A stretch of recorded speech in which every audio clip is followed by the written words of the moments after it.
Hi folks, I'm Matt, and it's time for a board game review. Where's my intro music?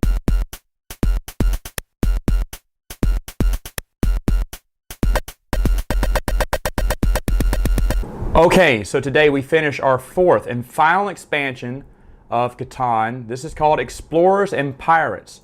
Now this is a small expansion, you can tell by the board. Whoa! I'm just kidding here. This is like the biggest expansion. It kind of combines all the different aspects of the game together. And I just wanted to show you that there are a billion scenarios here in the book here that you can use. And I just picked the biggest one to start off with, but it is incredible. So what are you going to start off with? Well, first you're going to start off with a harbor, which counts just like a settlement. And then, of course, a settlement as well. And I just place it there just for purposes, whatever. You also get things like pirate ships. Oh, you can also start off with a ship, actually. You start off with a ship as well. But you get pirate ships, crew, and settlers. And I'll go into what all that means.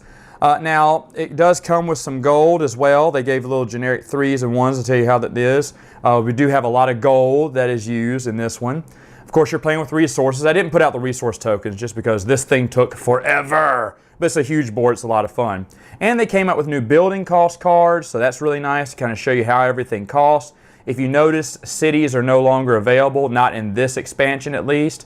But there is several things here, and I like how they tell you how things move. Like, look, the ships move an extra 2 spaces, you know, if you give them an extra sheep. So I like that.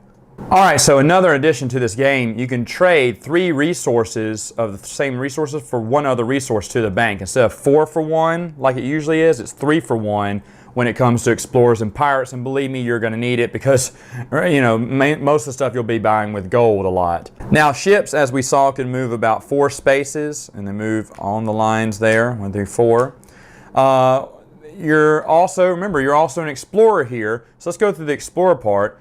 If you come across the tip of an island that's undiscovered, you flip it over to reveal it. And this one's fish. And you can only reveal 1 island per turn. Every time you reveal an island, you get 2 gold. So you get 2 of those.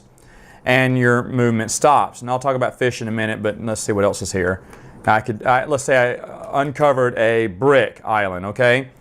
Well, how would I colonize that? Well, first off, you get 2 gold for discovering it. You would put a number token on it, of course, but also if you want to settle it, well, maybe you bought some settlers. They cost the same as a settlement.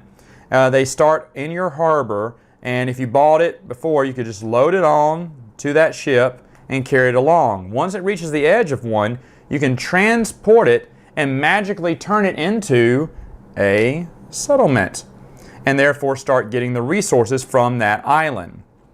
Now, there are other tiles in the deck when you discover something. It could be just another sea tile. What does that mean? Well, all you get is 2 gold in the finger because you really didn't discover anything there, did you? But other things you can discover in your travels is, of course, a pirate's lair. Ooh. Or, let's see what's over here.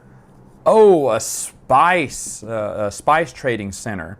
And we'll talk about spice and pirates in just a minute. But first, let me get to the pirate section. So this is your pirate ship. When you roll a 7, you can roll a pirate ship and put it anywhere.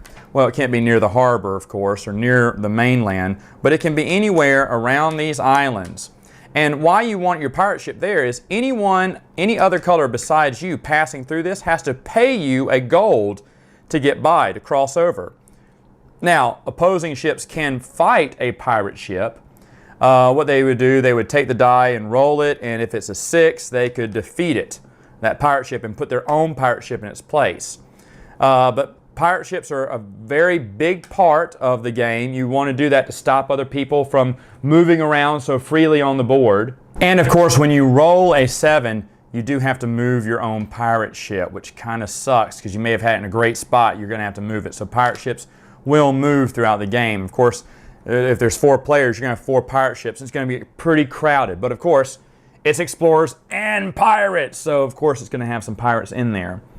Now, another thing is there are gold islands in here as well. The pirate layers count as a gold island, so of course you'll get 2 gold for discovering it, and every time that number hits, it'll be a gold thing. But before you actually inhabit that, we have to put a pirate layer on there. Now, how to defeat the pirates is you have to land 3 crew members on there. Once there are 3 and you can transport 2 crew members at a time.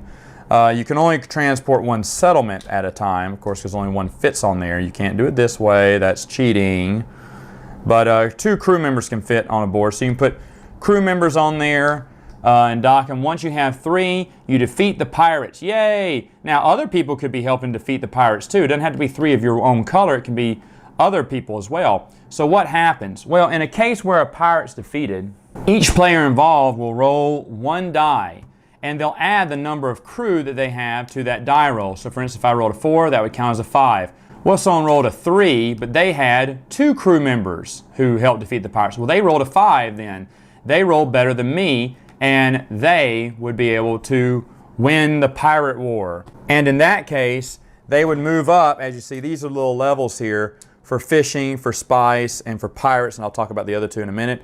But they would move 1 up on the pirate layer thing because they help defeat a layer. And as you move up, as you can see, you get more victory points the further along you move up. Also, if you're the furthest one along in that sector then, because once you defeat the pirates, you already get 1. But if you're the one who wins the battle, you become the hero, you get to move up an additional 1. You also can take, whoever's in the lead, the greatest pirate scourge. And they have best spice merchant and best fisher as well. These count as 1 victory point. Of course, you have to give them away if someone passes you on the board. Then you have to give that away. So the points, of course, move around a lot during the game. Now, let's go back to the fish here. Like I said, when you discover a fishing hole, you get 2 gold, plus you get to place a little fish right there. Yeehaw. There he is. And you can also, once per turn, you can roll the die. Now, if I roll a 5, I'm going to get a fish. Dang, a 4. Wait, I cheated. It's a 5. So, let's say I rolled a 5. I could load that fish up once per turn and deliver it back to the harbor master here. As you see, one of these 2 anchor places, deliver the fish back to them. Once I deliver the fish to them, I actually move up on fish for Catan, and I move up more and more. And of course, if I've done the most fish, then I'm going to get best fisher, and that's a bonus point. But wait, there's another way to get bonus points, because remember I told you about spice. And this is a spice token here. Now, how spice work is you need to have some crew on there. 1 crew member needs to stay with the tribe to make up good relations. Now, on top of having a crew member here, you must have also a crew member in the boat, because they need to carry that spice back with them. And so what they're going to do is they're going to deliver that one back to the harbor here. And when they do that, they get 1 point over in the spices for Catan. Of course, the biggest one is the best spice merchant. So those are 3 things that really make the game versatile. Spice, fish, pirate layers, regular resources, discovering. Of course, it says explorers. So there's plenty of motivation to explore all of these islands because you want to be the first one. Remember, you can only explore once per turn per ship. You can buy extra ships, of course, and start exploring big time.